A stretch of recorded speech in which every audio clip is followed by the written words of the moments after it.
Assalamualaikum warahmatullahi wabarakatuh. Perkenalkan, nama saya adalah Andri Indariawan. Saya guru bahasa Indonesia di MTSN 1 Indragiri Hulu, Provinsi Riau. Baiklah, pada kesempatan kali ini saya akan menyampaikan materi tentang teks deskripsi. Sebelum Bapak memulai pembelajaran, Bapak ingin bertanya dulu kepada anak-anak. Tentu ketika liburan semester kemarin ada sebagian dari kalian yang berjalan-jalan keluar kota, ya. Berjalan-jalan ini misalnya ke tempat pariwisata, baik itu berupa pantai, pegunungan, ya, wisata air, dan juga sebagainya. Baiklah, kita ambil contoh satu saja, yaitu pantai. Tentu selama kalian berada di pantai, kalian melihat kondisi di sana seperti apa. Pengunjung yang ramai, ya, mulai dari dewasa, anak-anak, orang tua, ya, anak-anak berlarian di pantai, pasir putih, ya, laut biru, ombak berkejar-kejaran di pantai, anak-anak, ya, yang membawa ember, ya, untuk bermain membuat istana pasir. Tentu semua itu bisa kalian lihat dengan mata, ya, dan juga teriknya matahari yang bisa kalian rasakan dengan kulit, ya. Itu termasuk ke dalam teks deskripsi, ya. Apa sih teks deskripsi itu sebetulnya? Teks deskripsi adalah bentuk tertulis atau lisan yang menggambarkan objek secara rinci. Jadi, teks deskripsi itu kita menulis, ya, menggambarkan objek secara rinci. Apa yang kita gambarkan? Beda ya antara menggambarkan dengan menggambar, ya. Kalau menggambar itu kita melihat tiruan suatu objek, sedangkan menggambarkan itu kita menjelaskan secara tulisan, ya. Kita gambarkan secara rinci dan detail. Apa maksudnya, ya? Kita menulis bagaimana sebenarnya kita lihat di sana, ya. Apa yang kita lihat dengan mata, apa yang kita rasakan dengan kulit, apa yang kita cium dengan hidung, ya, apa yang kita kecap dengan lidah. Contohnya penglihatan, ya. Di sana saya melihat banyak orang yang mengunjungi pantai untuk menyegarkan pikiran semasa libur semester, ya. Kemudian contohnya lagi yang melibatkan, ya, indera kulit, ya. Cuaca di pantai begitu panas sehingga saya harus menggunakan lotion. Kemudian lidah, ya. Ketika saya berlari-lari dengan saudara saya terjatuh dan tanpa sengaja saya meminum air laut. Ternyata rasa air laut itu asin. Kemudian hidung, ya. Udara pantai yang begitu segar, ya, begitu segar, membuat pikiran saya menjadi lebih tenang, pikiran lebih rileks, ya. Jadi dalam tes deskripsi itu kita menggambarkan objek yang bisa kita lihat, objek yang bisa kita rasakan, objek yang bisa kita kecap dengan lidah, ya, dan objek yang bisa kita hirup. Tujuannya apa? Supaya nanti ketika kalian membuat tulisan tentang teks deskripsi, ya, teman-teman kalian yang membaca teks deskripsi yang kalian tulis itu bisa seolah-olah merasakan, ya, bagaimana sih rasanya berada di pantai, ya. Mungkin ada sebagian teman kalian yang belum pernah ke pantai, ya.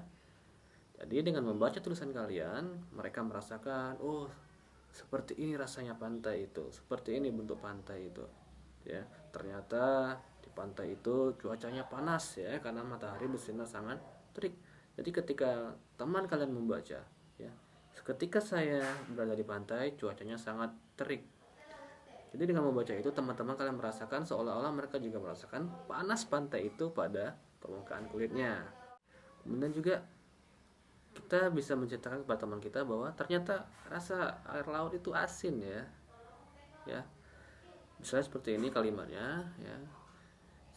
Saya, ya, berenang di pinggir pantai dan tanpa sengaja saya meminum air laut, ya, air pantai. Ternyata rasanya asin, ya. Jadi ketika teman kalian membacanya, oh, mereka juga merasakan seolah-olah ternyata rasa air laut itu adalah asin, ya. Apa tadi? Kita bisa melihat, kita bisa merasakan dengan kulit, kita juga merasakan dengan lidah. Kita ambil contoh yang lain lagi. Ya, selain pantai, misalnya taman ya, taman hijau ya. Kok tahu hijau? Ya karena kita bisa melihat dengan mata. Ya, jadi kita mendeskripsikan sebuah taman yang berwarna hijau ya dengan mata. Kemudian suasananya dingin, sejuk kita rasakan dengan kulit. Ya, segar ya kita rasakan dengan pernafasan. Suasana taman yang begitu sunyi membuat perasaan begitu tenang dan nyaman. Selain objek wisata, kita juga bisa menjadikan manusia sebagai objek untuk menuliskan teks deskripsi. Kenapa? Karena manusia memiliki bentuk fisik ya. Sebagai contoh, seorang lelaki berkulit kuning langsat, berambut lurus, berhidung mancung. Selain dari bentuk wajah ya, kita juga bisa menggunakan tinggi badan. Lelaki itu bertinggi lebih kurang 170 cm. Badannya begitu tegap dan kekar. Setiap langkahnya begitu pasti. Setiap dia mengayunkan langkah, matanya menatap lurus ke depan. Itu menandakan kepercayaan dirinya. Untuk objek manusia, kita tidak hanya mendeskripsikan hanya dari segi fisik. Kita juga bisa mendeskripsikan dari segi sifat.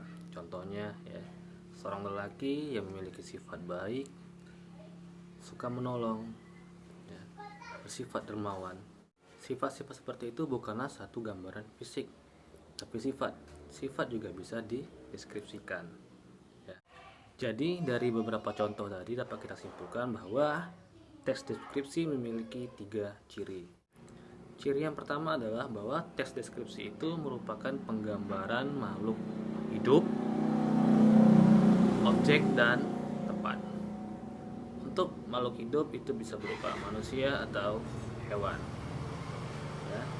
Selain itu juga ada objek dan tempat. Objek itu bisa berupa objek wisata, ya, mall, pegunungan. Kalau tempat itu bisa berupa ya kelas kita, kantin sekolah, musola. Ciri yang kedua adalah berkaitan dengan indera manusia. Mata, penglihatan, hidung, penciuman, lidah, pengecap, telinga, pendengaran, dan kulit, rabaan atau rasaan. Contoh dari indera penglihatan, misalnya seperti ini kalimatnya, sawah terhampar luas. Contoh dari hidung, wangi masakan ibu memenuhi dapur rumah. Kemudian untuk contoh indera pengecap, lidah, ya, contoh kalimatnya, ibu begitu pandai memasak, sehingga setiap masakannya terasa begitu enak, begitu lezat, sehingga ketika makan saya bisa habis beberapa piring. Contoh untuk kulit, misalnya saya memiliki seekor kucing, bulunya sangat halus dan lembut, ya itu untuk contoh kulit, rabaan. Kemudian yang terakhir adalah contoh indera pendengaran. Ketika lapar, kucing saya mengeong, itu menandakan bahwa dia meminta makanan. Ciri yang ketiga adalah bersifat fisik atau sifat manusia. Fisik manusia bisa kita lihat dari bentuk tubuh, ukuran tubuh. Sedangkan untuk sifat manusia bisa baik, jahat, rajin, pemalas, garang, pemalu, ya. Baiklah anak-anak semuanya, Bapak sudah menjelaskan tentang tes deskripsi, pengertian beserta ciri-cirinya. Baik, untuk tugas, di tangan Bapak ada sebuah bunga, ya. Oke, sebuah bunga. Ini bunga palsu ya. Baik, tugasnya adalah silakan deskripsikan bunga yang Bapak pegang ini. Demikianlah video micro teaching yang saya buat. Semoga video yang saya buat ini bermanfaat untuk kita semua. Akhir kata, saya Andri Indariawan, guru bahasa Indonesia di Madrasah Sanawiyah Negeri 1 Indragiri Hulu, mengucapkan mohon maaf jika ada kesalahan. Minal aidin wal faizin, mohon maaf lahir batin. Wabillahi taufiq wal hidayah. Assalamualaikum warahmatullahi wabarakatuh.